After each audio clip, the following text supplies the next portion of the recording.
Red oak, everybody's favorite wood to hate.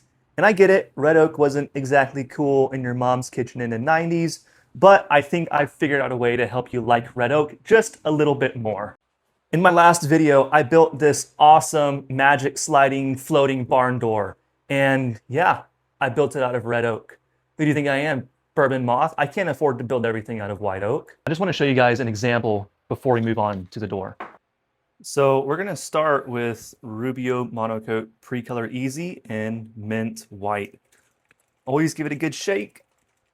You don't really need a whole lot for this, so I'm just gonna put a little bit on. You can use a maroon pad or a white pad. This piece of wood is already sanded up to 180 grit. We're just gonna work this into the grain. Red oak is a little more porous than white oak, so we just wanna work this in really good.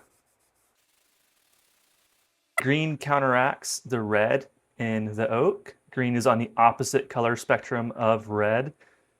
So it might look a little crazy right now, but once we wipe this clean, it's gonna start to look great. We're gonna let this sit for just a few minutes. I'm just gonna buff this clean with a white t-shirt. You can see this is already starting to go a little lighter. The Pre-Color Easy is actually a water-based, so we should be able to apply the 2C right over the top of it as soon as this is fully dry. Now we're going to apply Rubio 2C in white 5%. I don't want to make this look super white. I have tried the cotton white before and I feel like it was just too much white. I have done the natural and so far the natural is my favorite, but I've been wanting to try this one to see if I can get it go a little bit lighter here.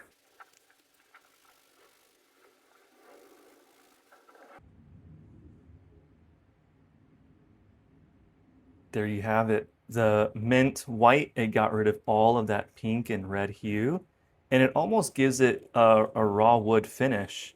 But again, this is completely finished, and it gets rid of all of that red and pink.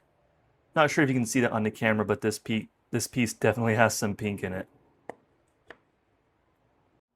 So the goal here is to make red oak appear to look more like white oak. Obviously, that's never going to truly happen. Red oak has a different grain structure altogether. We're not doing anything supernatural here. And yes, we always have people telling us to just buy white oak, but again, where I'm at, white oak is more than double the price. If you want to see how I built this door, check out my previous video.